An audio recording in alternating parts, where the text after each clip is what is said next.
Welcome everyone, and thank you for taking the time out of your day to join us for our webinar on improved safety, minimizing property damage and downtime due to lithium-ion battery fires. My name is Christopher Winbun with Teledyne FLIR Sales Enablement Team. Joining me as presenter for this event, Dave Purcell, the Vice President of Business Development at MoviTherm. Now, before we start, I have a quick service announcement that will assist you with engaging during the presentation. In the side kickout menu of your GoToWebinar console, you'll find access to the questions pane. This is your portal to ask questions during the event, so feel free to go ahead and do so if you have any questions or need clarification on anything related to today's event. At the end of this event, we will reserve time to answer questions live on the air. In the event we run short on time and don't get a chance to answer your question, we will follow up with you shortly after the conclusion of this event. So with that being said, I invite you to sit back, relax, as we are about to begin this presentation. Dave, over to you.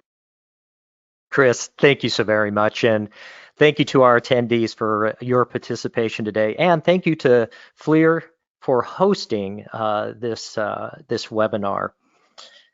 The agenda that we have prepared for you today for this webinar is as follows. First, we will provide a high-level overview of lithium-ion battery basics, and that includes the makeup of a lithium-ion battery and how lithium-ion batteries function. We'll follow that by describing the phenomena of thermal runaway, a common cause of lithium-ion battery fires.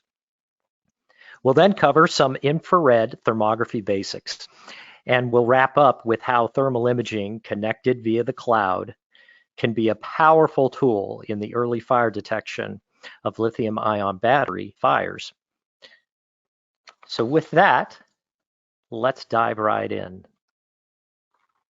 A lithium-ion battery is an advanced battery technology that uses lithium ions as a key component of its electrochemistry. And there are several advantages to lithium-ion battery technology, and they include they have a very high voltage and charge storage per unit mass and unit volume. This results in a very lightweight and small battery package, producing lots of power and energy. Long run times compared to other battery types, fast charging capabilities which provide for less downtime for work and greater productivity. And they have what's called a very flat discharge curve. And this provides a very high constant power. So what that means to users is there's no sluggishness in equipment or tools or vehicles as the battery charge level decreases. Now, this is some interesting information. The lithium-ion battery market is huge and growing. In fact, the EV market, which is electric vehicle market, is alone predicted to rise to $93.1 billion by 2025. Bottom line, lithium-ion battery technology is not going away, and this subject or this content of monitoring this battery technology for potential fires to enhance safety and productivity is one that is growing in interest. So let's talk a little bit about, again, the anatomy of the battery. The lithium-ion battery cell is made up of several parts. And the cell, as illustrated here, is considered to be the workhorse of the battery. It is the most critical component of the entire battery. The cell is comprised of the following components. There are two electrodes which are located at the battery cell ends. One is an anode and the other is a cathode. Both the anode and the cathode electrodes store lithium. The anode is typically made from carbon and the cathode is made from a chemical compound that is a metal oxide. An electrolyte sits between the two electrodes. It allows for the transportation or the migration of the positively charged lithium ions from the anode to the cathode and vice versa, depending on whether the battery is charging or discharging. Within the electrolyte, there exists a micro-permeable separator. And it's this separator that allows for the migration or passing through of the lithium ions, which are very small, but it restricts the flow of the electrons, causing the electrons to transport through an outside circuit. This separator material plays an extremely critical role in the battery's overall performance and safety. The separator is very thin, it's porous, and it's an insulating material between the positive and negative electrodes, or the cathode and anode. And its main purposes are as follows. First of all, to prevent electrical short circuits. This separator acts as a physical barrier between the positive and negative electrodes, preventing any form of contact, direct contact between them. If these electrodes were allowed to touch, it would create a short circuit, and that would lead to very rapid and uncontrolled discharge of the battery, potentially causing overheating, fire, and explosion. That separator has insulative properties that help maintain the necessary electrical isolation between those electrodes. I've already mentioned this earlier, that the other purpose, or another purpose, of the separator is to allow for ion transport, and in this case, lithium ion transport. During charge and discharge, the lithium ions will move between the negative and positive electrodes through the electrolyte and through that separator. That separator allows for just the transport of those lithium ions, causing the negative electrons to pass through an outside circuit. Another purpose of this separator is safety. These lithium-ion batteries, as we'll talk about in more detail later, are extremely sensitive to temperature and voltage fluctuations. And if the battery experiences thermal runaway due to overcharging or over discharging or some form of external damage, which we'll talk about more detail later, the separator's heat resistance and insulation properties help mitigate that catastrophic failure. And finally, that separator has an impact on the battery's overall performance. So the selection of the material and its properties will most definitely impact the battery's overall performance. So again, that separator is a key component to the overall performance of the battery, and a key component to the safety of the battery. All right, as the name suggests, lithium-ion batteries are all about the movement of lithium ions. The ions move one way when the battery charges. That's when it's absorbing power. They move the opposite way when the battery discharges, when it's supplying power. During discharge, lithium ions, represented here by the red circles in the graphic, they will flow from the negative electrode, or the anode, to the positive electrode, the cathode. And they pass through the electrolyte through the separator. At the very same time, the electrons, which are unable to pass through the separator, they go through an outer circuit because they're just too large to pass through the separator. Those electrons, they'll pass through the device that we're powering and then back into the circuit, and they'll recombine, if you will, with the positive ions at the positive electrode, and there they'll deposit lithium. It's a side note, the electrical current flows from the positive terminal to the negative terminal, and it's opposite the flow of the electrons, and that's what's creating the voltage difference in power to our device. Now, when all of these lithium ions have returned to the positive cathode electrode, the battery will be fully discharged. There's no more lithium ions to travel or electrons to flow, so it will require charging. So let's look and see what it looks like, our cell that we have displayed here during the charging phase, or charging mode. During charging, the lithium ions will now flow from the positive electrode, which is the cathode, to the negative electrode, which is the anode, through the electrolyte and the separator. And again, at the same time, negative electrons flow from the positive to the negative electrode through the outside circuit. And then they recombine at the anode when the system is again fully charged. And once that has occurred, then the battery is ready for usage. Now let's move on and talk about, I've referenced this already, thermal runaway. What is this? Well, it is the primary phenomena or cause of lithium ion battery fires. And it occurs when the temperature of the lithium ion battery reaches a critical state such that the reaction rate of an exothermic reaction, which is a chemical reaction inside the battery, increases the temperature, which in turn leads to further acceleration of the reaction rate. And this causes a cycle of heat generation, temperature rise, increased reaction rate, which continues at to a point upon which there's ignition and potentially explosion. Now, what can initiate thermal runaway in a lithium-ion battery? There's essentially two forms of events. There's external causes, which will trigger thermal runaway, and there's internal causes that will trigger thermal runaway. Internal initiation events are mainly attributed to manufacturing defects that result in electrical shorts that generate heat. External events are associated with electrical abuse, which is essentially overcharging, discharging, mechanical abuse, which is actual physical damage to the battery, or thermal abuse, which is exposing the battery to extreme temperature conditions. So either external, through the events that I just described, or internal, which are the causes that result at the defects at the manufacturing stage, can cause this thermal runaway.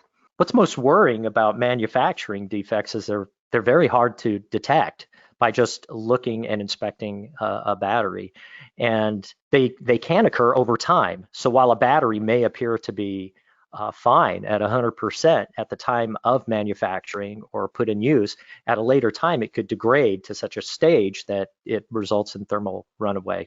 So let's drill in just a little deeper here into these events. All right, let's talk again first. Well, let's talk first about internal initiation. And as previously discussed, the lithium-ion battery operation is all about the movement of lithium ions. And again, that's shown here in this slide. I have ions moving in one direction during discharge and in another direction during charge. And if there's anything within that battery cell that impedes the flow of those lithium ions or the flow of electrons, or if there's anything internally that allows for the uncontrolled transportation or migration of these ions and electrons, that's when you can start to have problems. So what are some of the things in the manufacturing phase that can result in thermal runaway later? Well, those things include debris and contaminants that may end up on the electrodes or in the battery materials internally that go undetected. Those can create conductive pathways within the anode and cathode, leading to shorts, which again can lead to the generation of heat, which could lead to thermal runaway. Other points of potential manufacturing failure could be wrinkles in the separator. Again, that separator is designed to keep the cathode and anode, or the positive and negative electrodes, from making direct contact. And if the separator is damaged in any way, if there's a wrinkle or something that is actually reducing its insulative characteristics, that could lead to a short, again, which leads to heat, which leads to thermal runaway. You could have poor electrode alignment. So if the cathode and anode aren't properly aligned, again, any form of direct contact leads to a short, and then we have heat. Any kind of impurities in the electrolyte could result in unwanted chemical reactions. And again, when you have these reactions, you usually see the impact or result of heat being created or formed. Another form of manufacturing defect could be poor welds or tab connections. And anytime you have a poor weld or anything that, again, reduces the flow of current, results in heat. You can think of resistance in an electrical circuit. That resistance impedes the flow of current and creates heat. If you have too much electrolyte or there's imbalances, that can result in problems. And during the drying phase, when the electrodes are being created or coated with their materials, that can result in problems. You could have damaged current collectors, which sit at the very, very end of the battery cell. Again, anything that leads to either a resistance to the flow of these ions and electrons, or a reduction or compromise to the control of that flow, can result in some type of short, some type of increase in temperature, which could result in thermal runaway. And again, these things could happen over time. And so they may go unnoticed initially, but then present themselves later as the battery ages. Now, external events are much easier to view, much easier to see and to witness, and maybe easier to prevent. And there's different forms. For example, a mechanical event can occur when the battery is punctured or compressed. And this compression or this puncture, it could create, again, damage to the separator. It could result in the electrodes coming in contact with each other, the positive and negative, or cathode and anode. And again, having direct current is what results in that short. There's no restriction now to the flow of electrons or of the lithium ions. And so you see a very rapid increase in temperature, and that initiates the thermal runaway process, and next thing you know, you have combustion. This can occur when it's either compressed or punctured. Electrical abuse, I touched on just briefly, occurs when you have improper charging or even discharging of a battery, where if you're overcharging the battery with excessive voltage or current, this can cause the battery to overheat. And if that temperature reaches that critical point of that exothermic reaction, that just starts the process of thermal runaway. Making sure that batteries are being charged properly and discharged properly will ensure, guarantee, or prevent this thermal runaway process. Thermal abuse of a lithium-ion battery is pretty straightforward, and that's exposure to excessive heat. Again, if you start to create a rise in temperature and it reaches that point of that exothermic reaction rate, then it can take off and start running. So making sure that the batteries are stored or maintained in areas where they are not exposed to excessive heat or high temperatures like that. Now, manufacturer batteries, they design into their batteries protective type measures or safety measures to prevent as best as possible any of these potential failure modes, but they're not 100%. And that leads to the need for a way to monitor these batteries and detect rises or increases in temperature at the earliest stages to mitigate and prevent a fire. So with that in mind, let's do a little infrared thermography review for those of you who are very familiar with it, and an introduction for those of you who are not.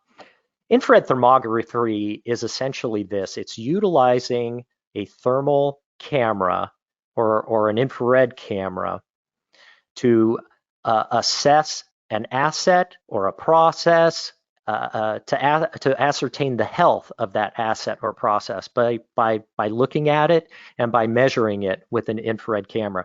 Thermography is all about utilizing a temperature calibrated camera, which we'll talk about briefly.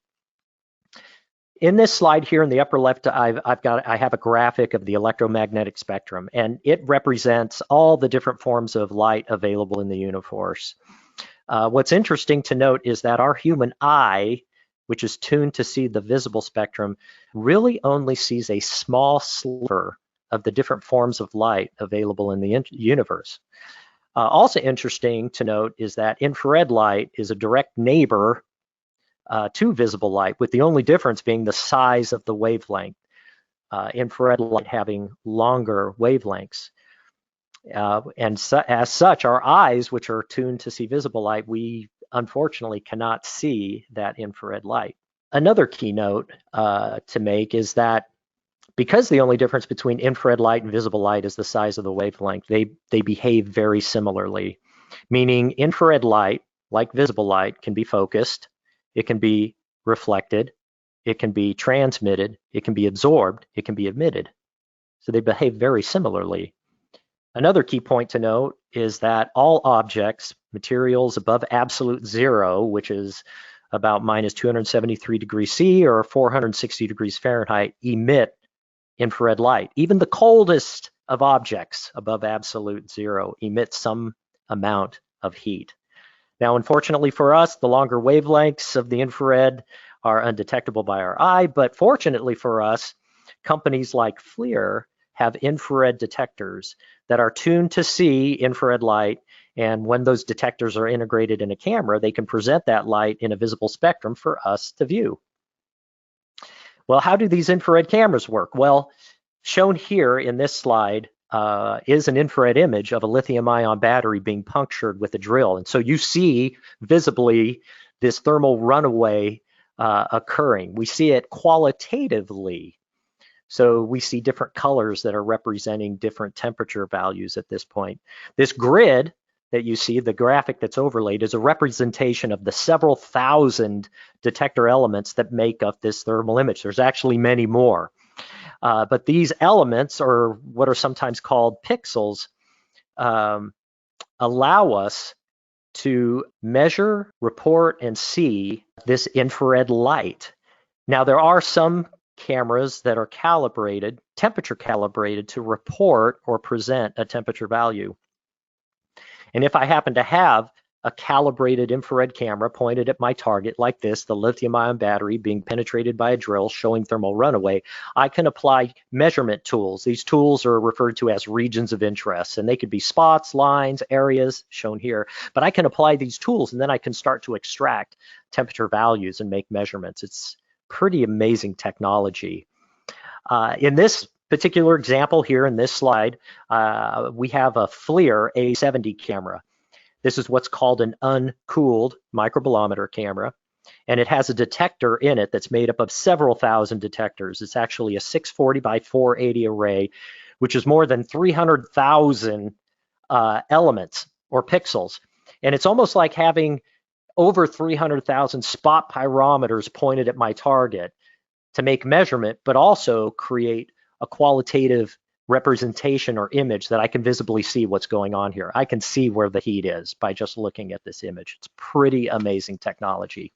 So why does thermal imaging or infrared cameras work so well for early fire detection? I really like this chart here, which describes fire progression versus damage severity versus the different types of fire detectors, smoke detectors, heat detectors, and things like that. And from this chart, you can see right away that infrared cameras are represented at the very earliest of the fire progression. And that's because they see, if you will, hot spots. They see hot spots before the formation of smoke. They see hot spots before the formation of fire. So they see things at the earliest stages when damage severity is the lowest. And that's why they are such a valuable tool for early fire detection, because they detect at the earliest stages of ignition. What also makes these powerful instruments is that these cameras today, and these specifically shown here, they are what we call smart cameras. They have built-in intelligence that gives them on-edge detection capabilities. They're available in different price points and different resolutions and lens configurations to meet just about any monitoring application. And in addition to that, they use some of the latest communication protocols that make it so very easy for plug and play usage.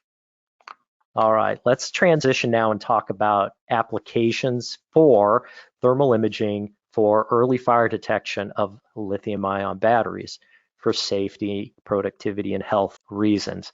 But before we do that, I just wanted to share with you an illustration of the battery life cycle, which starts from mining and refining to R&D and production, to storage and use, to recycling, and then eventually into the waste stream.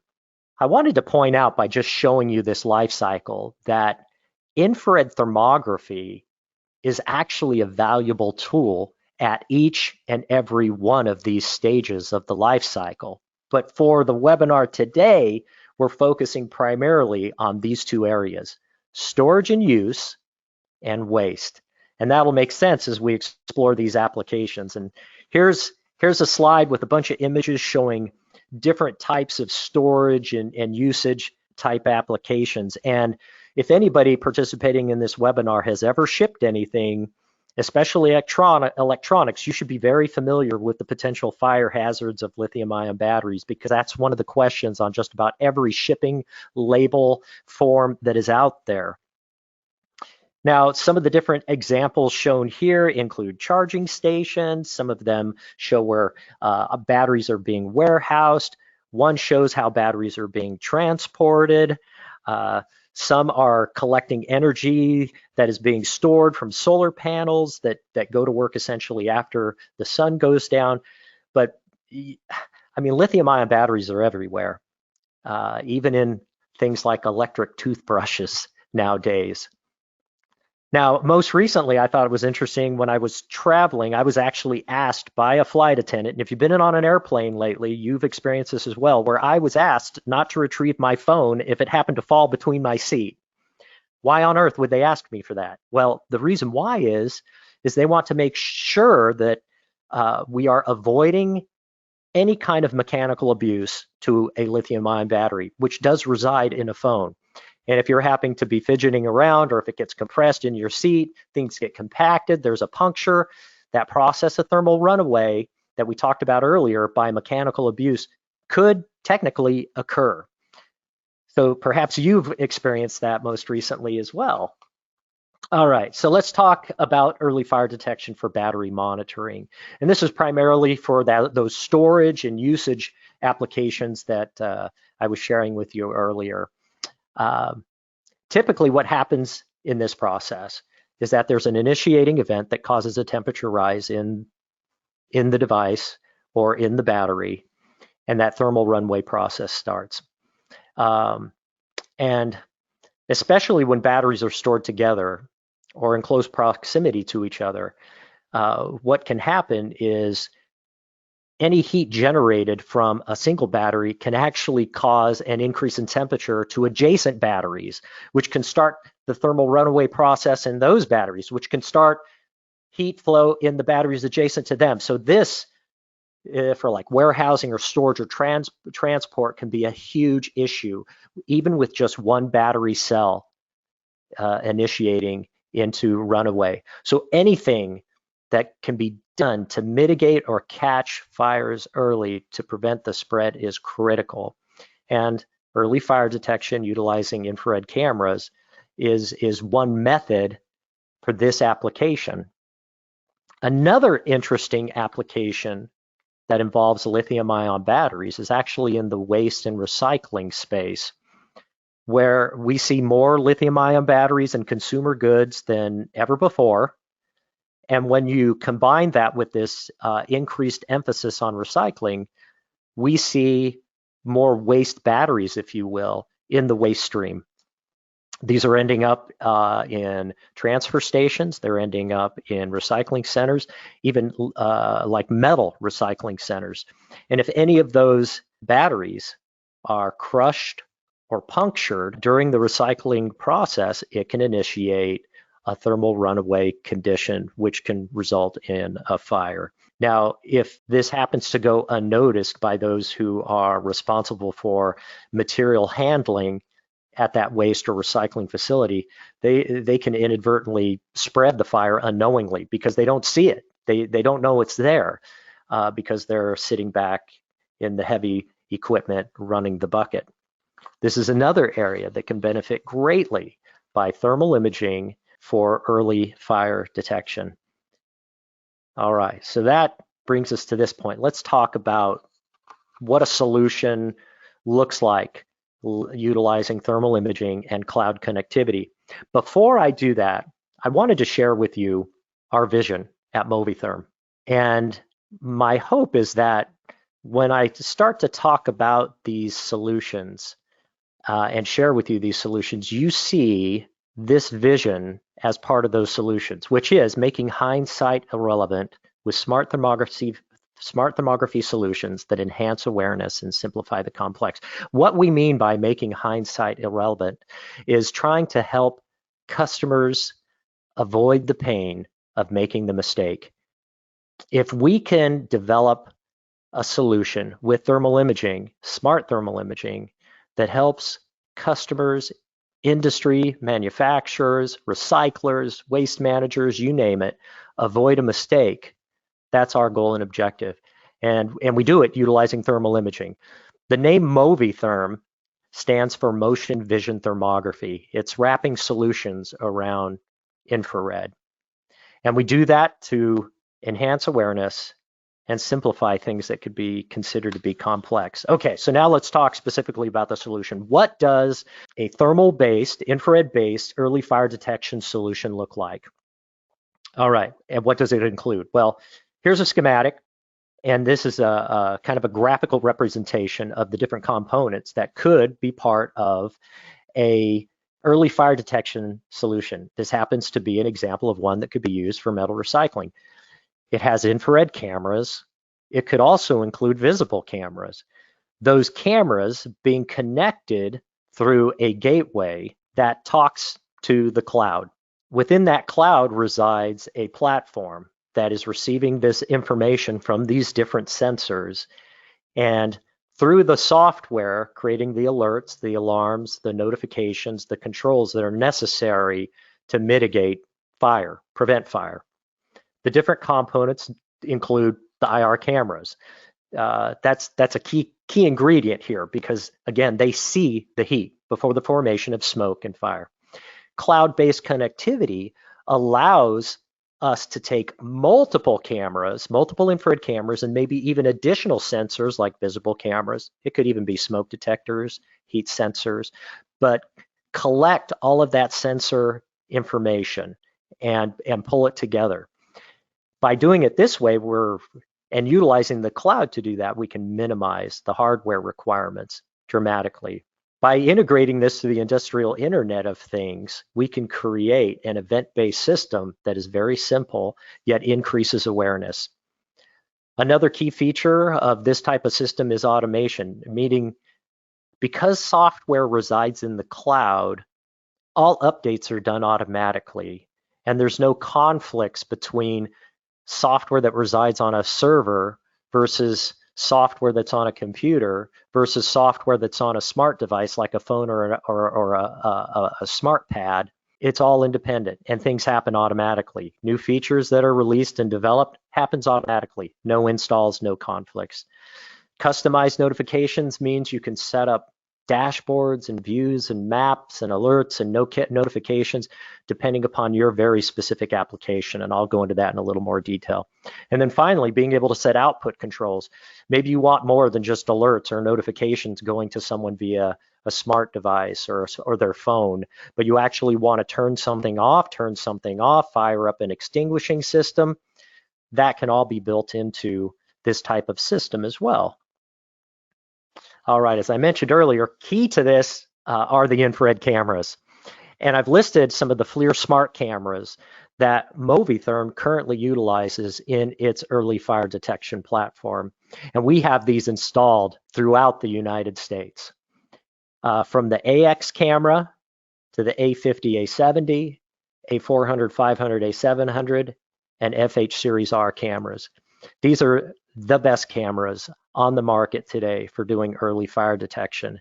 And they have those key ingredients that I mentioned earlier, which is they have the onboard intelligence giving you the on-edge capabilities for detection. They have the communication protocols necessary for easy plug and play. They are also available with different lens configurations and pixel resolutions depending upon the application or the target that is going to be monitored. But these are the cameras that you'll see utilized today in a cloud-based early fire detection solution for lithium-ion battery monitoring. In the graphic earlier, I referenced a gateway.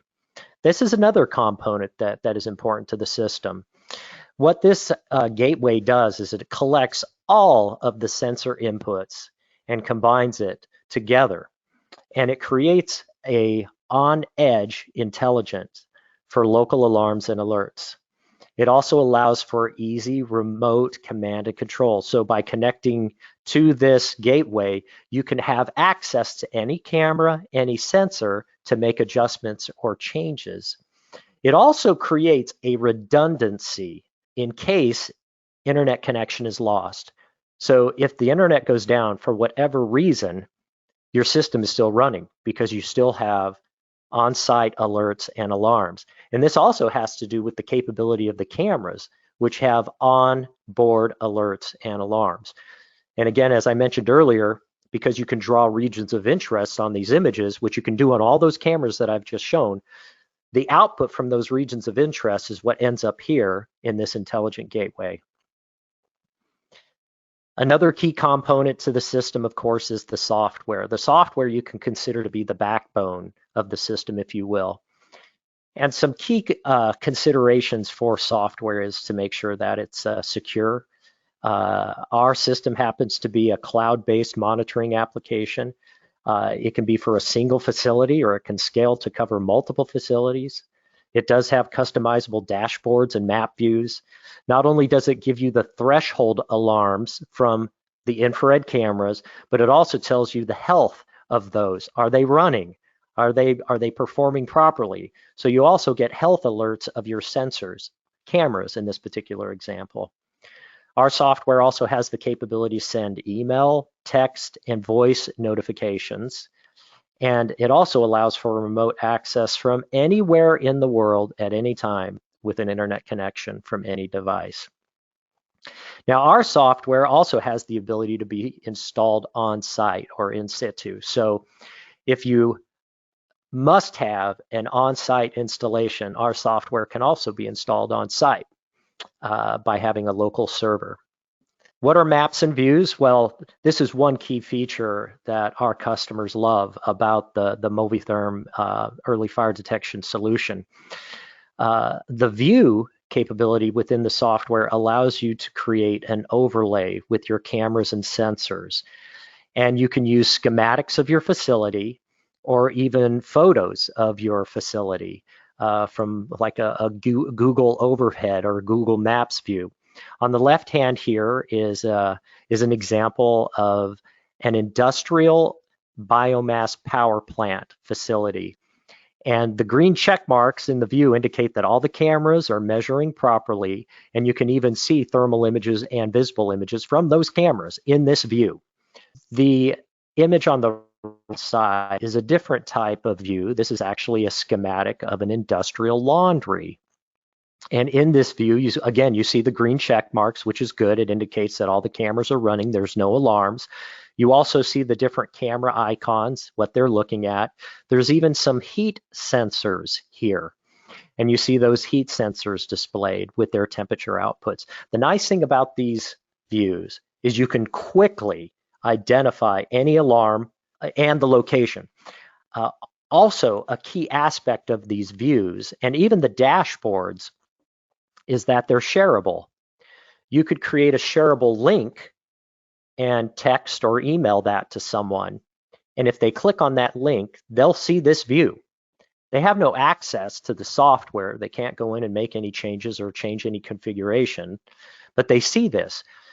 Consider how this might be valuable if you were to share a link, let's say of the view on the left or even on the right, to a first responder who is headed to your facility to put out a fire or to help mitigate a fire.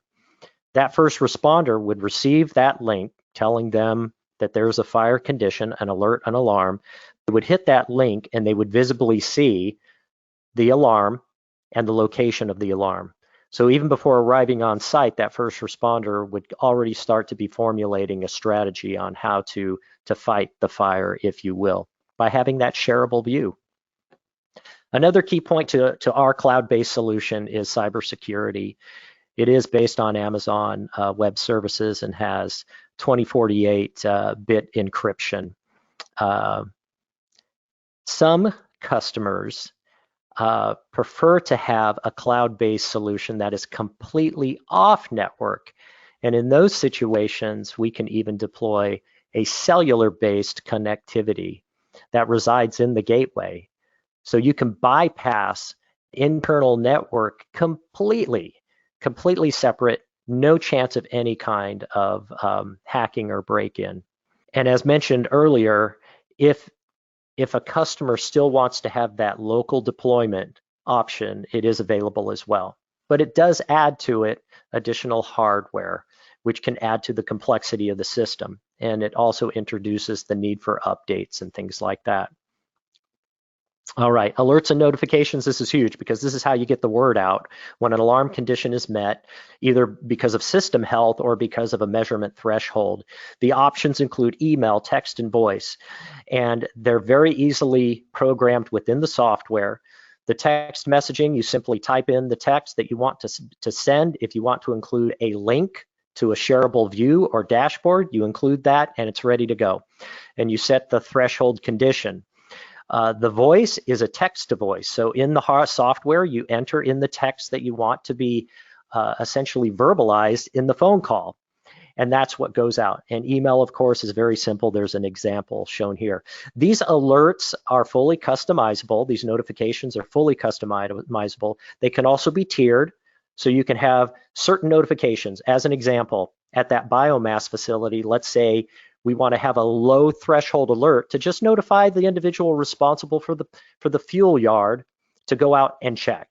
So at a very low temperature level, let's say 200 degrees Fahrenheit, someone gets an alert, go out and inspect this, make sure everything's okay. But then let's say we hit a threshold of 300 degrees. That could alert someone else within the facility. Let's say we hit something towards 400 degrees. That could alert the local fire department or first responders. And you can set all this up, tiered notifications, scheduled notifications based upon work schedules. You may have night shift, swing shift, day shift. Those can all be set up as well. All right, system access. I touched on this earlier. With our system, as long as you have a smart device, you can access it from anywhere in the world at any time. You can view dashboards, maps, imagery, sensor trends, the alarms. If you have the appropriate admin credentials, you can make adjustments as well from anywhere. So you're not having to log into a VPN or utilize a special device or come on site to do any type of programming or changing. You can do that from anywhere. And that is all viewed, whether you're on a tablet, on a computer, or even on a phone. You can view those dashboards, maps, and things, and you can make those changes as well from those devices. To kind of sum things up, when it comes to cloud-based thermal imaging early fire detection, I mean, the benefits are, first of all, you get the earliest detection of hotspots, fire progression utilizing thermal imaging. If it's cloud-based, there's less hardware and maintenance costs because there's no computer to maintain. There's no software conflicts to deal with. The IT burden is extremely low, if any. As I mentioned, no software to install, access from anywhere, and you can even assess the health of the system. So are my cameras operating properly? If I have smoke detectors installed, are they operating properly? Or heat sensors? Some heat sensors run on battery for like 5 years, but you can monitor that battery health through this system. All right. To wrap up, I'd like to share with you a video testimonial. And this happens to be from one of MoviTherm and FLIR's customers. This is a biomass facility, and they're monitoring hog fuel piles, which is essentially a waste wood product that is in piles that ends up being put in the boiler to generate heat, steam, turn a turbine, and create power. And this is actually an interview with the local fire marshal. My name is John Patterson, and I'm the Division Chief of Risk Reduction for Jackson County Fire District 3 and the Fire Marshal. We've had a number of big fires here at the fuel pile. It's one of those things that happens in situations like this when you pile up a bunch of combustible materials and it generates heat. So over the years, we've worked really close with biomass to come up with solutions to help prevent those fires. And so they brought this forward and we looked at it and we thought this was a fantastic idea. Being very familiar with infrared technology and how to use it and implement it for finding heat, taking action against that heat, and then evaluating the effects of that action are game changers for us. We use infrared all the time. I mean, we're in smoky environments with heat that we're trying to find when we can't see. So we know that the infrared is very valuable and very handy. Being familiar with that and knowing how effective it is, it was simple for us to support what biomass wanted to implement here. Once we understood the whole program and how they wanted to roll it out, it was a no-brainer for us. The advantages of using infrared for early fire detection gives us the opportunity to monitor the whole situation. And then we can historically monitor individual areas or spots so we can watch them develop over time. And the interesting thing is that when we take a mitigation action on the hotspot with the infrared, we can know in real time how effective we're being. Believe it or not, we have a couple of concerned business owners that have our direct cell phone numbers, and when they see things happening on the pile, they call us because they're concerned. Their businesses have been disrupted or damaged because of fires. So one of the things that has been very advantageous on our end is to convey this information to the neighbors and the concerned citizens and our board members, the actions and activities that biomass continues to take to make this safer for the community. The early detection and the infrared is just that next step in the evolution to keep the pile monitored and as safe as possible. All right. Thank you again for your time. And Chris, I'll hand it back off to you. Hey, thanks, Dave, and thanks for that extensive overview of lithium-ion batteries and early fire detection solutions that support that. And we have a mountain of questions here, folks. Listen, I know we're not going to be able to get through all these, but don't worry. If you have a question in here, we'll make sure that we follow up with you after the webinar. I'm going to go ahead. I'm going to get these going here for you, Dave. One of the first questions that we have in the question queue is, can you connect other sensors to the software? You can, Chris. In fact, especially for early fire detection, other sensors that we found to be effective are smoke detectors, heat sensors. We have used visible cameras as well. And you know, keeping in mind that sometimes my line of sight to the target that I want to monitor may be you know, prohibitive. So I may need to use a different sensing technology in order to make sure that I have the coverage that I need for detection. Outside of early fire detection, just about any kind of sensing technology, you know, like voltage and amperage, it could be humidity, it could be, you know, even occupation. Any type of sensing technology can be incorporated into this platform. Also things like vibration sensors and things like that. So there's a standard out there. I think it was in one of the slides, the low-raw standard. Typically, if you have a sensor that has that or meets that standard, it's easily adoptable into the platform. Hopefully that answers the question. Awesome. Thanks, Dave. All right, next question that we have here is a question about licensing. How many user licenses come with the MoviTherm software package?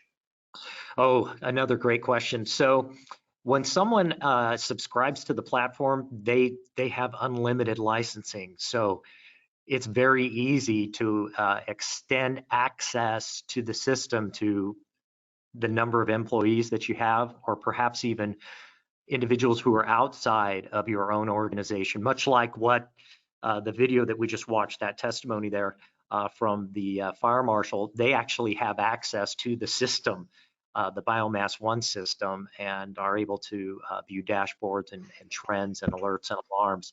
So it's unlimited. As long as you're, you know, subscribed to the platform, doesn't matter, as many as you want. Excellent, excellent. We have a question in regards to the, are there any limitations to the number of infrared cameras that can be part of the early fire detection system? No, not really. We can scale this thing as large as it needs to be. So there is no limitation in that regard. Whatever is necessary to do the coverage that you need, it can scale. Excellent, excellent. And are there any limitations of the infrared cameras for early fire detection monitoring themselves? Oh, another good question. I kind of touched on this a little bit. Again, it's line of sight. So you need to be able to see the area, the asset, the target of interest, if you will, in order to monitor it. So, when we're working with customers, we're making sure that we're asking, the right questions and leading and guiding customers along the way. And I think this is even covered in our guidebook that we have available on this subject.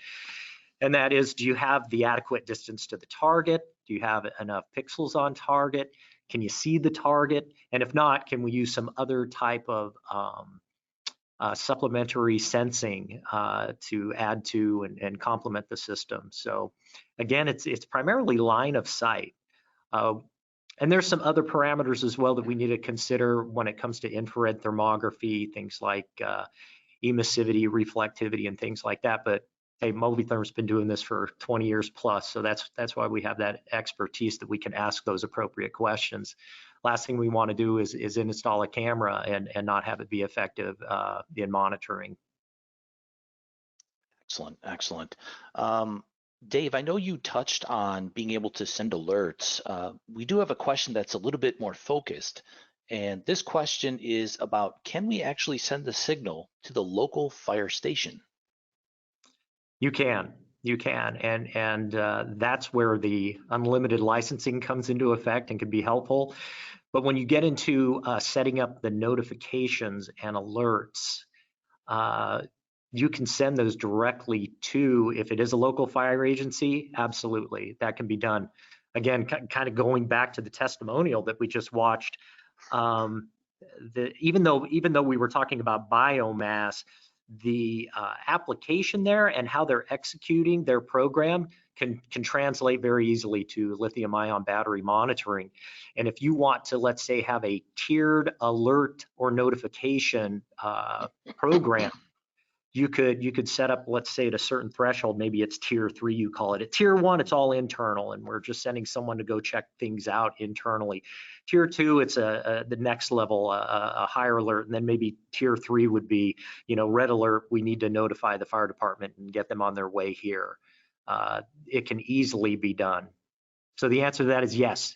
You can send that to a local fire department or fire agency. Perfect, perfect. We have another question in regards to a specific country, and the ask is this solution available in Germany, or will it be available in the near future? So the answer to that question is yes. In fact, we're actually working with a partner right now and a customer that is in Germany. So the answer to that is yes. Awesome, awesome. Okay, the next question we have is referring to the gateway. Can we connect it? Can we connect to it, right? Even, let's see, even a PLC or an IO device? Yes, the answer to that is yes. So, and it's covered in the presentation. We didn't dive into it too much, but if you want to integrate some type of automated controls locally, you want to shut something down, you want to turn something on, you want to initiate an extinguishing system, you can do all that. So the answer is yes. You can tie it to a PLC, you can tie it to some type of IO device. So the system can do that. Excellent, excellent, Dave. Hey, listen, we have a few more questions. Are there a couple in the question queue that you'd like to cherry pick to answer real quick? Oh my gosh. Like there's some quite extensive questions being asked that may need just a couple minutes for you to look at there. Okay, no problem.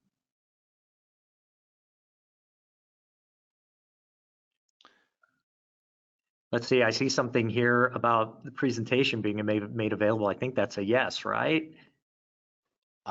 Absolutely. I'm sure we'll be able to take care of that as customary. Whenever we complete one of these events, we always make sure that the recorded presentation is available. So there will be some notification that will go out shortly after the conclusion of this event.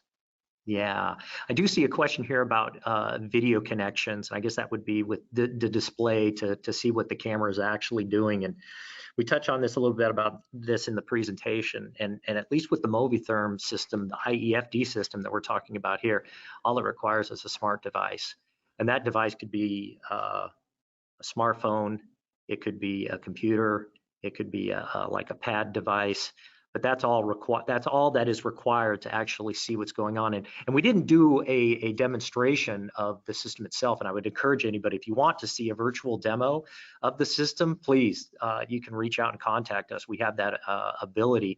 But you can drill into very specific cameras in your monitoring system. You have the ability to look at things historically from an imaging perspective, as well as the temperature data. So these cameras have, the ability to measure temperature, and we actually capture that over time and create trends so you can kind of see how things have been performing. I saw a question about that. So just a smart device, and you can see imagery, and then you can also see the quantitative information or the temperature information as well. Awesome. Thanks, Dave. Folks, we're coming up right close to the top of the hour, and I do know that there's a few pending questions still in the question pane. We'll make sure we follow up those with you shortly after the conclusion of the webinar. But before I let you all go, I'd just like to quickly point out two things. There are some handouts in the GoToWebinar Council. You can take those with you if you didn't already see them, so that if you need any additional information on the technology or the actual batteries, that information is readily available within the council. We also have a quick survey at the end of the webinar. So as soon as the GoToWebinar closes out, when we complete the session for today, we're just asking for a couple seconds of your time. If you wouldn't mind just filling that out for us, that would be great. Dave, thank you for your time today. Great presentation. Everybody, thank you for your time for joining today. It was a pleasure having you here, and enjoy the rest of your day.